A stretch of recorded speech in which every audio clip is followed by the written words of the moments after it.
आजकल हम देख रहे हैं कि सरकार के द्वारा भी जैविक के बारे में काफ़ी प्रचार किया जा रहा है, लेकिन और लोगों के दिमाग में बात भी जम रही है, क्योंकि जहाँ जाओ लोग सुनते हैं, लेकिन जैविक मार्केट में बहुत उपलब्ध है। कुछ लोग गांव में जाके दे आते हैं, उसमें रिजल्ट नहीं मिले हैं कुछ लोगों को।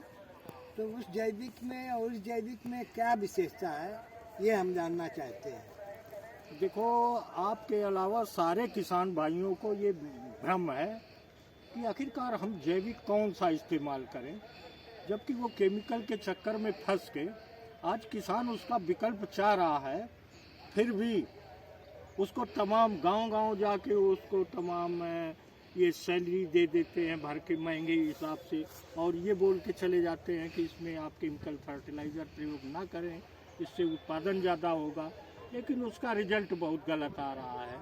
और तमाम, जैसे कि आपने मार्केट में देखा होगा, आज बाल्टी में दे रहे हैं, उसको भी जैविक बोल के दे रहे हैं। किसान बेचारा वो अनपढ़ है, समझदार नहीं है, तो वो जाता है, वो उसकी निगाह बाल्टी पे रहती है कि इसके अंदर खाद तो खाद है, वो बाल्टी लेंगे तो उसमें हम अपने घर में यूज करेंगे। लेकिन उसमें आपको बता दें, बाल्टी में है क्या? बाल्टी में वो बेंटोनाइट पत्थर है, जो 98% बेंटोनाइट पत्थर होता है। उसको भस्म करके उस पर 2% इम्यूनो एसिड का लेप मिला दिया जाता है। चूँकि हर ज़मीन क्षारीयता की ओर बढ़ रही है, हर ज़मीन का पीएच बढ़ा है, तो वो चूँकि अमीनो एसिड क्या करता है, ज़मीन की पीएच को कम कर देता है, और वो एक अंशकालिक अवस्था तक, यानी 10-15 दिन तक ही वो डाउन करता है, फिर जैसा का तैसा हो जाता है। तो किसान का पैसा उसमें बेमतलब में फंस जाता है और कोई विशेष रिजल्ट नहीं आते। तो अब आप कहेंगे कि ज़मीन बाज़ार में तमाम तरह के जैविक उपलब्ध हैं। देखो, जैविक भी 3-4 क्वालिटी की होती हैं।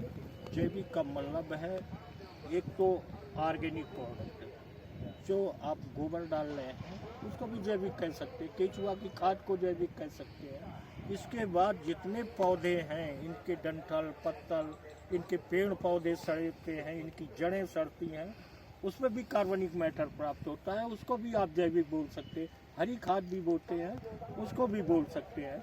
लेकिन जो बाज़ार में मिल रही है वो सारी केमिकल बेस है, और लिखने को तो लिख रहे हैं कि ये जैविक है, लेकिन आप जब लेने जाएं बाज़ार में तब देख लें कि उसमें ISO 14001 उसका सर्टिफिकेशन होना चाहिए, या 25001, या तो ये फीडा गवर्नमेंट से रिकमेंडेड होना चाहिए, या फिर इकोसर्ट से रिकमेंडेड होना चाहिए। वही अच्छी चीज़ है, क्योंकि ये भारत सरकार की संस्थाएं उस पर मॉनिटरिंग करती हैं समय समय पे, इससे वो कंपनियां गलत नहीं बना सकती हैं। तो और जैविक का तात्पर्य ये है भाई, जैविक में कोई पत्थर तो हम जैविक कह नहीं पाएंगे, हम वही जैविक कहेंगे जिसके अंदर जीव हों, जीव जीवित अवस्था में पाए जाते हों, उसको जैविक कहेंगे।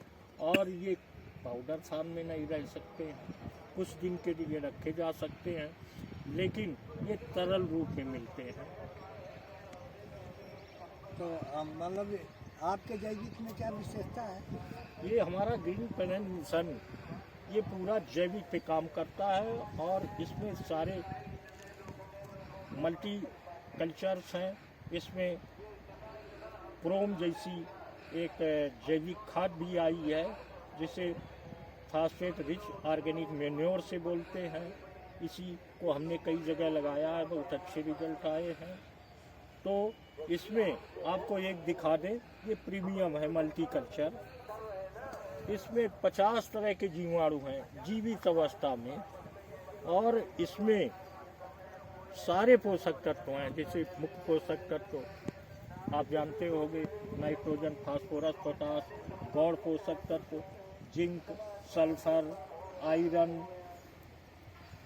और इसके अलावा जो है इसमें कॉपर भी है। इसके बाद सूक्ष्म पोषक तत्व जैसे कैल्शियम, मैग्नीशियम, क्लोरीन, मालिब्डेनम, तो ये सारे तत्व भी हैं और साथ में फ्री में ये जीवाणु हैं, उनकी प्रजातियां भी हैं। ये सारे आपकी इसको जब आप प्रीमियम नाम है, जैसे कि नहीं आप किसी बीमा कंपनी में प्रीमियम देते हो तो वो एक स्लोगन लिखते हैं कि ज़िंदगी के साथ भी और ज़िंदगी के बाद भी ये जब आप खेत में डालोगे तो उस फसल में तो ये साथ में लाभ देंगे, दूसरी फसल में लाभ देंगे। ये जीवाणु मरने के बाद जो जीवांश कार्बन बनेगा वो फसल के लिए बहुत महत्वपूर्ण है। तो ये बैक्टीरिया आप खेत में क्या विशेषता पैदा करते हैं? देखो ये बैक्टीरिया जो इसमें होते हैं ये अलग अलग प्रजाति के हैं। जैसे वायुमंडल में 78% नाइट्रोजन फैली है तो 3 तरह के बैक्टीरिया उनको एब्जॉर्ब करके पौधे में देते हैं। उसके बाद इसकी उप प्रजातियाँ हैं, वो उप प्रजातियाँ अलग विशेष फसलों के लिए होती हैं। जैसे दलहन में चना, उड़द, मूंग, आपके मटर, इसके लिए अलग अलग इनकी उप प्रजातियाँ। इसके बाद इसमें पीएसबी भी है, इसके बाद इसमें माइकोराइजा भी है, इसके बाद इसमें सूडोमोनास भी है, ट्राइकोडर्मा भी है, वर्टिसिलियम है, क्रीटियम है। इसके बाद वर्मीकास्ट बैक्टीरिया है जो आपके केंचुए को डेवलप करते हैं। तो इस तरह ये सारा पूरा संसार है बैक्टीरियों का। इसमें ये बहुत महत्वपूर्ण जमीन के लिए है। और ये जैसे बीमा में नहीं बताया आपको, ये जब आप खेत में प्रयोग करोगे तो ये आपको फसल को तो लाभ देगी। इसके बाद ये आपको बाद में ये लाभकारी आपको उपज प्राप्त कराएंगे और आपकी ज़मीन की सेहत सुधारेंगे।